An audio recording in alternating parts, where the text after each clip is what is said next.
What's going on, guys? This is Rob. If you guys enjoy my content, make sure you hit the subscribe button and make sure you hit that little bell so you never miss out on my sexy voice. Okay, so I think it's safe to say that Cosmic Ghost Rider was like the standout star of the Thanos series. But the fact remains here that this kind of picks up after the events of not really Thanos War, but after the events of Thanos wins. Basically when he grabs his younger self, brings him to the future, and then the two of them fight and so on and so forth. But Cosmic Ghost Rider had died in that battle at the hands of the Silver Surfer wielding the hammer of Thor. Now, for those of you guys who are not familiar, a little bit of catch up here. For those of you guys who didn't see our video on Cosmic Ghost Rider, the origin of his character, Cosmic Ghost Rider is Frank Castle. He's the Punisher. The idea behind this was that somewhere along the line during Thanos's, eventual conquest of the universe, leading to some 3 million years in the future, whenever it was that he had basically destroyed everything, he'd arrived on Earth and wiped out all the superheroes. And Frank Castle was one of the people who died. But in his last moments, Frank Castle had basically said, I would give anything to kill this guy. And the result was that Frank Castle was brought before Mephisto, who in turn bonded him with the spirit of vengeance, and Frank Castle went forward as Ghost Rider. But as we know with Mephisto, the whole idea behind this was that there's always a caveat. And the caveat here was that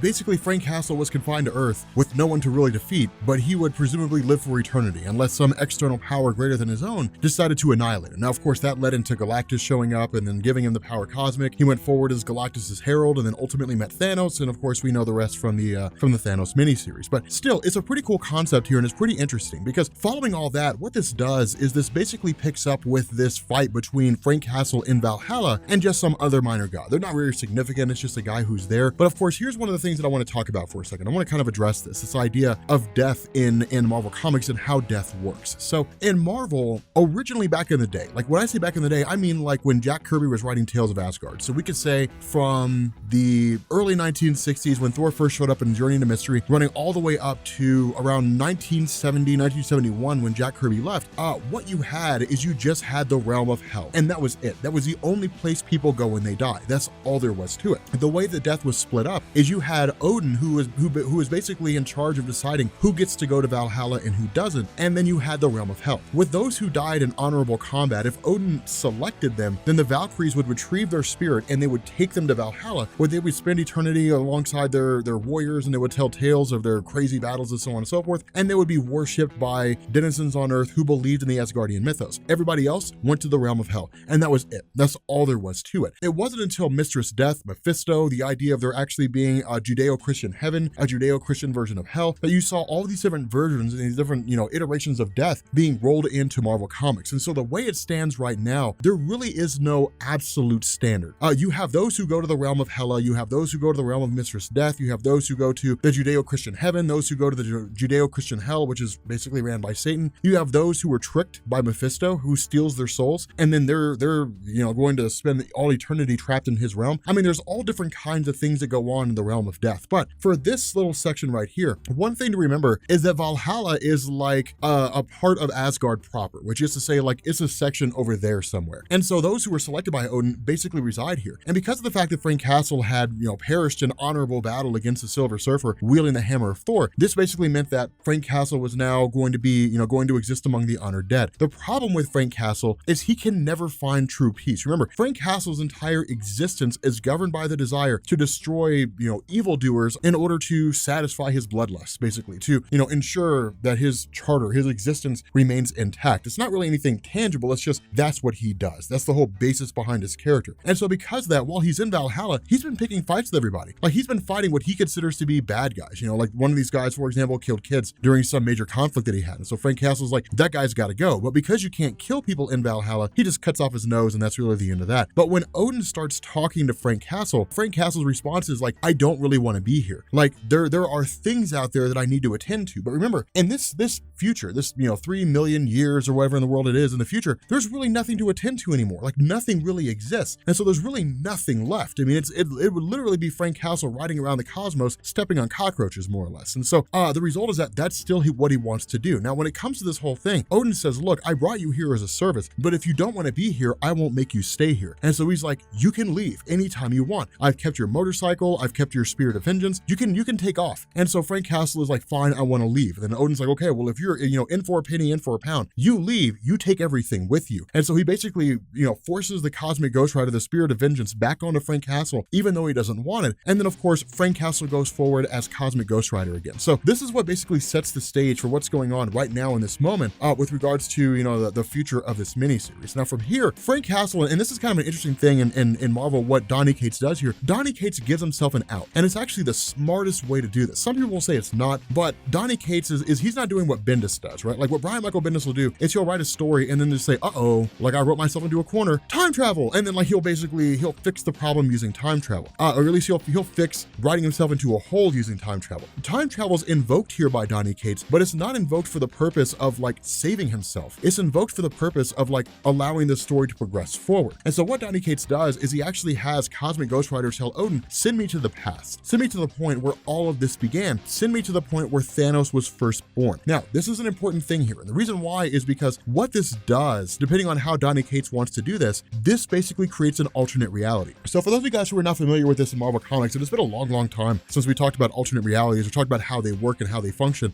In Marvel Comics, you have the main Marvel universe. But when it comes to alternate realities, it's branch universe theory. So for example, those of you guys who have recently seen Ant-Man and Wasp, you're familiar with the quantum realm. Inside the quantum realm is the Enigma Force, just this enigmatic force of energy, and nobody really knows where it comes from. It just kind of permeates from the microverse and that's it. But there was a story where the Enigma Force had left the microverse, bonded itself to Spider-Man, and Spider-Man became Captain Universe. And so the question is, what happened if Spider-Man never lost that power? Or there's a what if story. There's actually in Spider-Verse, there's a version of his character that never lost, all that super crazy power. And so because of that, what happens here is in the main Marvel universe, a significant event will take place. Senator Robert Kelly, Charles Xavier, Moira McTaggart will be assassinated by Mystique and the Brotherhood of Evil Mutants. That starts Days of Future Past. Hope Summers, the first mutant born after the events of House of M, when all the mutants lose their powers, or a huge number of the mutants lose their powers.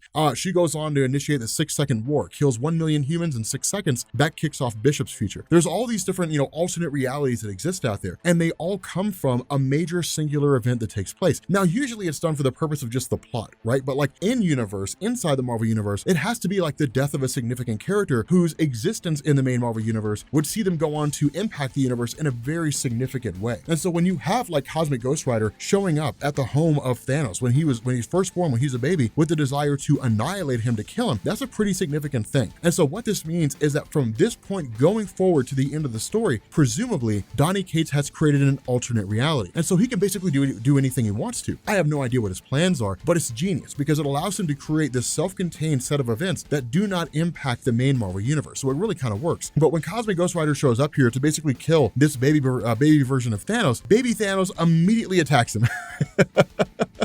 Little Thanos immediately attacks him. And it's amazing to see. It's actually pretty funny because even as a baby, Thanos was super hardcore. Now, in response to this, Ghost Rider does the only thing he can do, which is initiate the penance stare. Now, for those of you guys who are not familiar with this, in Marvel Comics, all the spirits of vengeance, except for Robbie Reyes, they all have what's called the penance stare. And the penance stare is very similar to Hellfire. Any of you guys who remember like JT James, he was created in 2008. It was like Mighty Avengers number 13 by Bendis. And then he appeared in Secret Warriors, Nick Fury's personal, not really Avengers team, just kind of his own personal guard, more or less. But the whole idea here was that JT James basically wielded something called Hellfire. And Hellfire could be used for a variety of different purposes. But one of the things that it could do is it could like torment the soul of a person. And that's kind of what the penance stare does. The difference here is that the penance stare actually forces a person to experience all the pain and suffering they've ever inflicted on anybody in their entire life. And so the result is that when he uses this on baby Thanos, well, baby Thanos is pure. He hasn't actually done anything yet. So the penance stare doesn't really work. Nothing happens. What this means is that for Cosmic Ghost Rider, he's kind of like, this kid's a blank slate. Like, this kid's not a bad guy yet. It's not like Thanos was born inherently bad. The origin of Thanos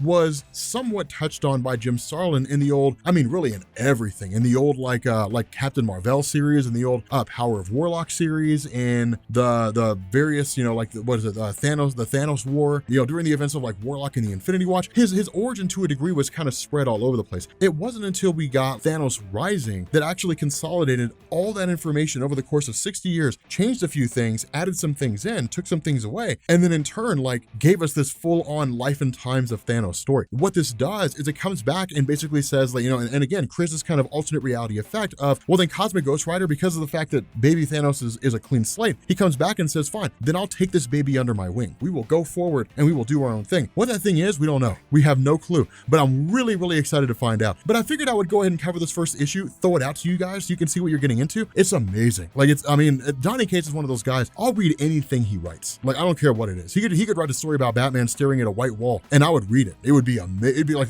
the most amazing thing ever. I mean, it'd be super cool. But still, if you guys are new here to Comics Explained, make sure you guys hit the sub button to become part of the Rob Corps. If you guys enjoyed this video, make sure you drop a like, and yeah, I will catch you all later. Peace.